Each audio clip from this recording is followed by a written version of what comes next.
देवर्षि नारद किस कारण बने थे बंदर।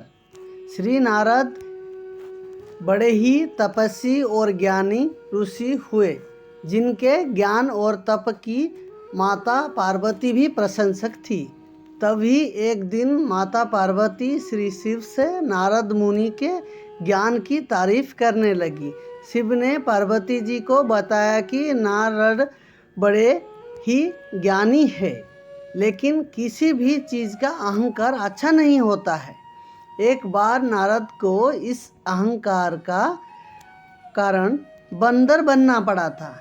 यह सुनकर माता पार्वती को बहुत आश्चर्य हुआ। उन्होंने श्री शिव भगवान को पूरा कहानी जानना चाहा। तब श्री शिव जी ने बतलाया, इस संसार में कोई कितना ही बड़ा ज्ञानी हो, लेकिन श्री हरि जो चाहते हैं वो उससे बनाना ही पड़ता है। नारद को एक बार अपने इसी तप और बुद्धि का अहंकार हो गया था। इसीलिए नारद को सबक सिखाने के लिए श्री विष्णु को एक युक्ति सूझी। हिमालय पर्वत में एक बड़ी पवित्र गुफा थी। उस गुफा के निकट ही गंगा जी बह रही थी। वह परम पवित्र गुफा नारद जी को अत्यंत सुहावनी लगी। वहाँ पर के पर्वत, नदी और वन को देखकर उनके हृदय में श्री हरि विष्णु की भक्ति अत्यंत बलवत्ती हो उठी और वे वहीं बैठकर तपस्या में लीन हो गए। नारद मुनि की इस तपस्या से देवराज इंद्र अभिभूत होकर कि कहीं देवर्षि नारद अपने तप के बल से उनका स्वर्ग नहीं छीन ले, इसीलिए नारद जी का तपस्या भंग करने के लिए कामदेव को उनके पास भेज दिया। वहाँ पहुंचकर कामदेव ने अपनी माया से बसंत ऋतु को उत्पन्न कर दिया।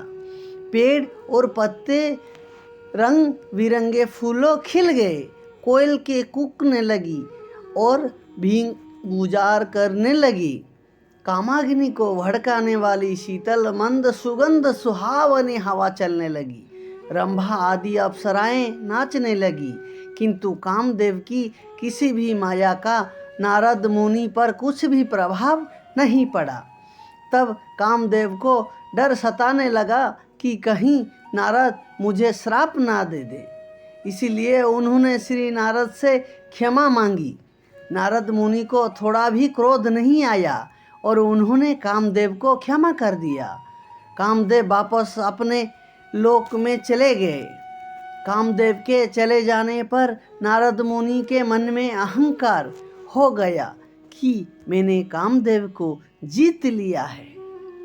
वहाँ से वे शिव जी के पास चले गए और उन्हें अपने कामदेव को हारने का हाल कह सुनाया।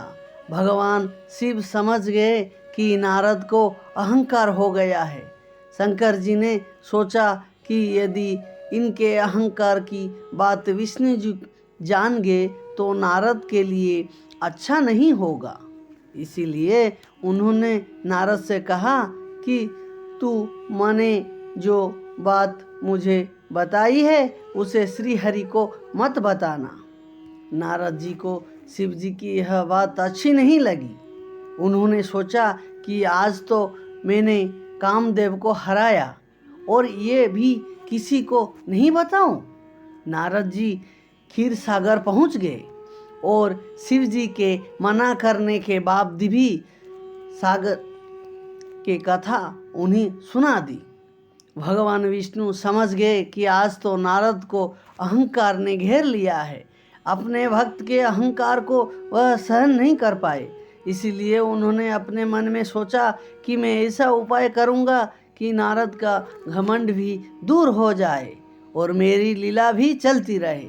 नारद जी जब श्री विष्णु के विदा होकर चले तो उनका अभिमान और भी दृढ़ हो गया। इधर श्री हरि ने अपने माया से नारद जी के रास्ते में एक बड़ी ही सुंदर कन्या बना दिया। उस नगर में शिलनिधि नामक वैभवशाली राजा रहता था। उस राजा की विश्वमोहिनी नाम की बहुत ही सुंदर बेटी थी। जिनके रूप को देखकर लक्ष्मी भी मोहित हो जाएं। विश्वमोहिनी स्वयंवर करना चाहती थी, इसीलिए कई राजा उस नगर में आए हुए थे। नारद जी उस नगर के राजा के यहाँ पहुँचे तो राजा ने उनका पूजन करके उन्हें आसन पर बैठाया। फिर उसने अपनी कन्या की हस्तरेखा देखकर उनके गुण दोष बताने के लिए कहा। उस कन्या के रूप को देखकर नारद मुनि वैराग्य भूल गए और उसे देखते ही रह गए। उस कन्या की हस्तरेखा बता रही थी कि उसके साथ जो विवाह करेगा वह अमर हो जाएगा, उसे संसार में कोई भी जीत नहीं सकेगा और संसार के समस्त जीव उसकी सेवा करेंगे। यह बात नारद मुनि ने राजा को नहीं बताई और राजा को उन्होंने अपनी से बनाकर कुछ और ही बातें बता दी। अब नारद जी ने सोचा कि कुछ ऐसा उपाय करना चाहिए कि यह कन्या मुझसे ही विवाह करे। ऐसा सोचकर नारद जी ने श्री हरि को याद किया और भगवान विष्णु उनके सामने प्रकट हो गए। नारद जी ने उन्हें सारी बात बताई और कहने लगे, हे नाथ, आप मुझे अपना सुंदर रूप दे दो ताकि मैं उस कन्या से विवाह कर सकूं। भगवान हरि ने कहा, हे नारद, हम वही करेंगे जिसमें तुम्हारी भलाई हो। यह सारी विष्णु जी की ही माया थी। विष्णु जी ने अपनी माया से नारद जी को बंदर का रूप दे दिया। नारद जी को यह बात समझ में नहीं आई। वो समझे कि मैं बहुत सुंदर लग रहा हूँ। वहाँ पर छिपे हुए शिव जी के 2 गणों ने भी इस घटना को देख लिया। ऋषिराज नारद तत्काल विश्वमोहिनी के स्वयंवर में पहुंच गए और साथ ही शिव जी के वे दोनों गण भी ब्राह्मण का रूप बनाकर वहां पहुंच गए। वे दोनों गण नारद जी को सुनाकर कहने लगे कि भगवान ने इन्हें इतना सुंदर रूप दिया है कि राजकुमारी सिर्फ इन पर ही रिझेगी। उनकी बातों से नारद जी मन ही मन बहुत खुश हुए। स्वयं भगवान विष्णु भी उस स्वयंवर में एक राजा का रूप धारण कर आ गए। विश्वमोहिनी ने कुरूप नारद की तरफ देखा भी नहीं और राजा रूपी विष्णु के गले में वरमाला डाल दी। मोह के कारण नारद मुनि बुद्धि नष्ट हो गई थी। राजकुमारी द्वारा अन्य राजा को वरमाला डालते देख वे परेशान हो उठे। उसी समय शिव जी के गणों ने तना करते हुए नारद जी से कहा, जरा दर्पण में अपना मुंह तो देखिए। मुनि ने जल में झांककर अपना मुंह देखा और अपनी कुरूपता देखकर गुस्सा हो उठे। गुस्से में आकर उन्होंने शिव जी के उन दोनों गणों के राक्षस हो जाने का श्राप दे दिया।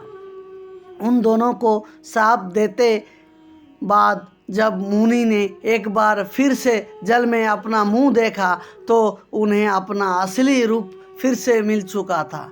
नारद जी को अपना असली रूप में मिल गया था, लेकिन भगवान विष्णु पर उन्हें बहुत गुस्सा आ रहा था, क्योंकि विष्णु के कारण ही उनकी बहुत ही हंसी हो गई थी। वे उसी समय विष्णु जी से मिलने के लिए चल पड़े। रास्ते में ही उनकी मुलाकात विष्णु जी, जिनके साथ लक्ष्मी जी और विश्वमोहिनी भी थी। उन्हें देखते ही नारद जी ने कहा, आप दूसरों की खुशियां देख ही नहीं सकते। आपके भीतर तो ईर्ष्या और कपट ही भरा हुआ है। समुद्र मंथन के समय आपने श्री शिव को बावला बनाकर विष और राक्षसों को मंदिरा पिला दिया और स्वयं लक्ष्मी जी और कौस्तुभ मणि को ले लिया। आप बड़े धोखेबाज और मतलबी हो, हमेशा कपट का व्यवहार करते हो। हमारे साथ जो किया उसका फल जरूर पाओगी। अपने मनुष्य रूप धारण करके विश्वमोहिनी को प्राप्त किया है, इसीलिए मैं आपको श्राप देता हूँ कि आपको मनुष्य जन्म लेना पड़ेगा और आप हमें स्त्री से दूर किया है, इसलिए आपको भी स्त्री से दूरी का दुख सहना पड़ेगा और आपने मुझको बंदर का रूप दिया, इसलिए आपको बंदरों से ही मदद लेनी पड़ेगी। नारद के श्राप से विष्णु ने पूरी तरह स्वीकार कर लिया और उन पर से अपनी माया को हटा लिया। माया के हट जाने से अपने द्वारा दिए गए श्राप को याद करके नारद जी को बहुत दुख हुआ, किंतु दिया गया श्राप वापस नहीं हो सकता था। इसीलिए श्री विष्णु को श्री राम के रूप में मनुष्य बनकर अवतरित होना पड़ा। शिव जी के उन गणों ने जब देखा कि नारद अब माया से मुक्त हो चुके हैं, उन्होंने नारद जी के पास आकर और उनके चरणों में गिरकर कहा, हे मुनिराज, हम दोनों शिव जी के गण हैं। हमने बहुत बड़ा अपराध किया है, जिसके कारण हमें आपसे श्राप मिल चुका है। अब हमें अपने श्राप से मुक्त करने का कृपा करें। नारद जी बोले, मेरा श्राप झूठा नहीं हो सकता, इसलिए तुम दोनों रावण और कुंभकर्ण के रूप में महान ऐश्वर्यवली, बलवान तथा तेजवान राक्षस बनोगे और अपनी भुजाओं के बल पर पूरे विश्व भर विजय प्राप्त करोगे। उसी समय भगवान विष्णु राम के रूप में मनुष्य शरीर धारण करेंगे। युद्ध में तुम दोनों उनके हाथों से मारे जाओगे और तुम्हारी मुक्ति हो जाएगी। हिंदी में और कहानी देखने के लिए लाइक, शेयर, सब्सक्राइब, कमेंट जरूर करें। आपका दिन